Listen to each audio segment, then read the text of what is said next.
Alors, le résultat d'apprentissage aujourd'hui était de voir la validité de statistiques et vraiment de comprendre les expressions qui sont utilisées couramment en statistique afin de bien être capable de déterminer qu'est-ce qui est l'information qui nous est donnée lorsqu'on lit un article. Alors, premièrement, on a, mon Dieu, mon ordinateur il est là en ce moment. Premièrement, on a jasé, on a regardé une couple d'articles avec des statistiques dedans. Donc là, dans des sondages, des fois, on entend l'expression 19 fois sur 20. Donc dans cet article-ci, on a noté que 65% des résidents d'Ottawa croient dans une large portion.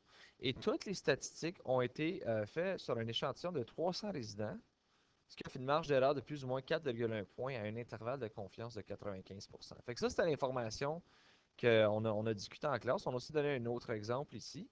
Donc, le Globe and Mail aurait fait un sondage auprès de 1000 personnes, puis la marge d'erreur du sondage serait de plus ou moins 3,1%, 19 fois sur 20. Alors, en classe, on a dit qu'est-ce que ça veut dire ces deux parties-là dans notre situation ici.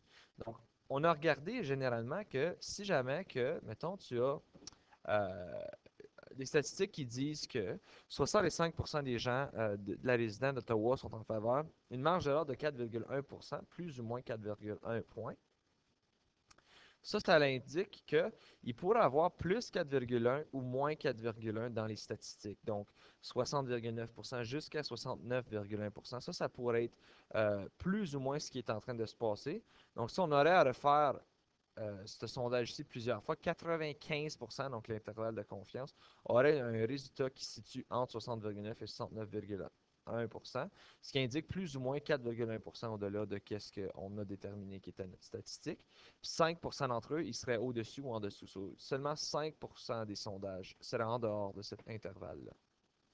Même principe ici, on avait un intervalle de 3,1%. Donc, encore une fois, c'était pour les résultats des trois partis, l'NPD, je ne sais pas pourquoi j'ai pris vert pour l'NPD, l'NPD, les conservateurs et les libéraux.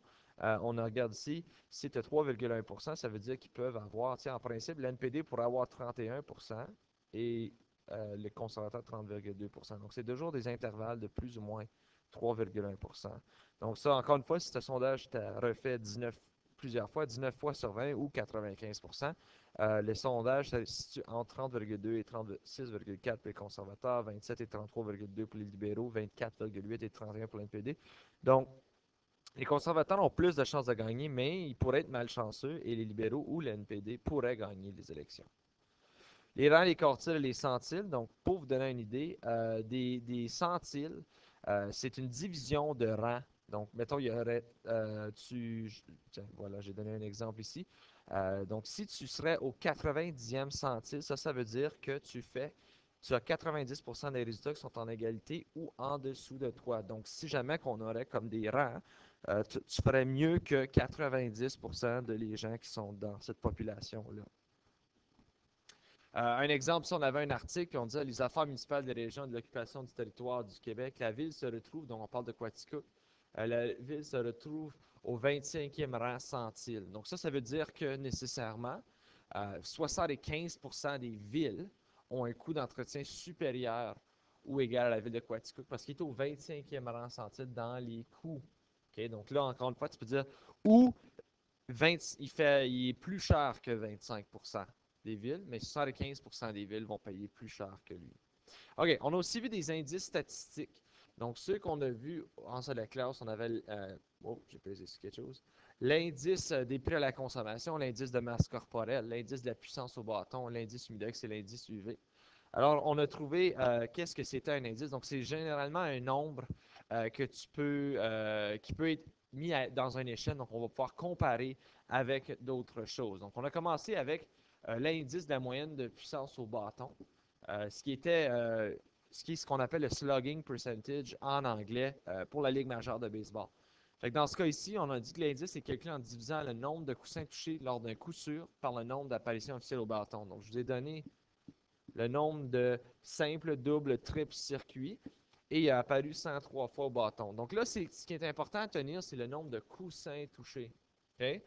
Donc, dans un simple, tu as seulement touché 21 coussins.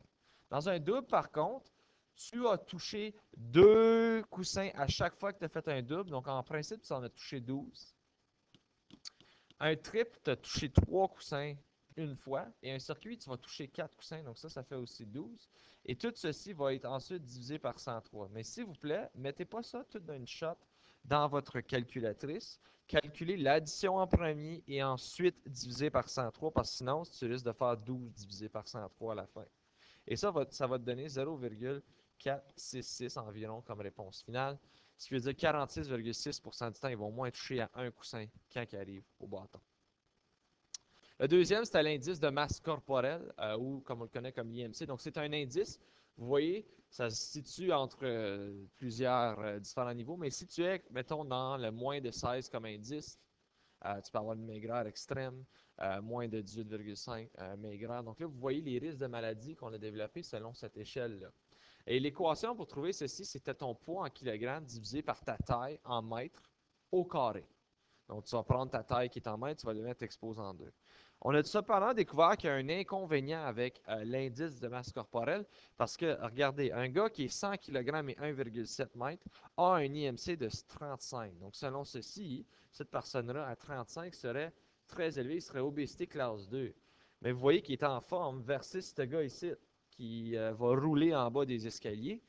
Lui, nécessairement, il serait obésité classe 2. Tandis que lui ici ne devrait pas être considéré obésité classe 2. Alors, on a maintenant commencé à faire le tour de la taille comme la meilleure façon de mesurer les dangers pour les risques de maladie. On a aussi ce qu'on appelle l'indice humidex. Donc, l'indice humidex, c'est que c'est ce qui va nous faire ressentir plus chaud pendant l'été.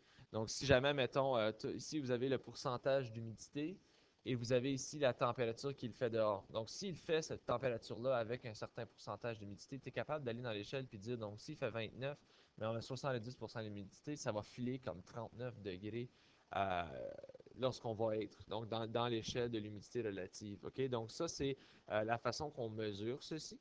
Euh, et j'ai évidemment, je vous ai donné l'équation, mais il y en a beaucoup qui ont branlé dans le bottes un petit peu parce que c'est vraiment pas une équation que je vais vous demander de connaître par cœur. C'est juste pour ceux qui sont curieux. Voilà l'équation. On a aussi l'indice UV, donc encore une fois que vous voyez à la télévision, donc si vous êtes situé en 11 ou plus, sont très rares au Canada, mais ça serait, tu dois te protéger. 8 à 10, c'est très élevé.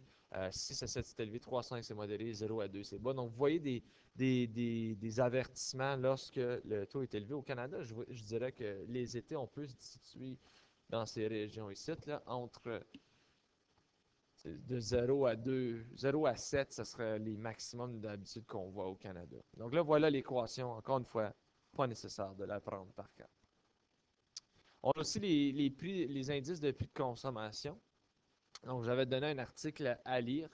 Euh, mais nécessairement, l'indice de prix de consommation, c'est une façon de voir le coût de vie ou l'augmentation qu'on a eue selon les années. Donc, ce qu'on fait habituellement, c'est qu'on attribue une année comme étant la cote 100. Donc, ça, c'est le pourcentage 100%. Tu choisis une année de base. Donc, dans ce cas ici, je vous ai donné un tableau. Voici l'indice du prix à la consommation d'une camionnette en 1992. C'était 8 000 $. Donc, ça, c'est ta base 100. Pour trouver, en 1993, c'est quoi l'indice? Ce que tu dois faire, c'est trouver le pourcentage d'augmentation. Donc là, ce que moi, je fais, c'est 11 000 divisé par 8000. Là, tu prends ta calculatrice.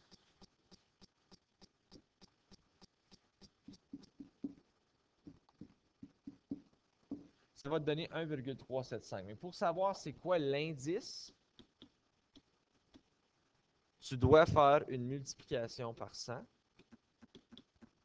Et ça va te donner ton indice. Donc, il y a 137,5. Alors, il y a une augmentation de 37,5% de 1992 à 1993.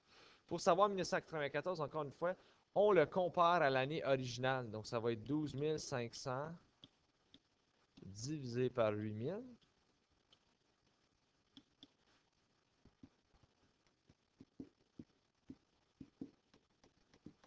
Ça va donner 1,5625. Tu vas faire ça fois 100 pour savoir c'est quoi ton indice.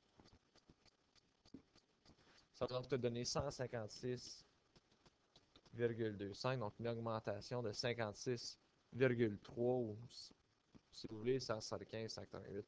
Et on continue de là. Ceci met fin à la leçon d'aujourd'hui. Si jamais vous avez des questions, n'oubliez pas de m'envoyer un message sur Edmodo.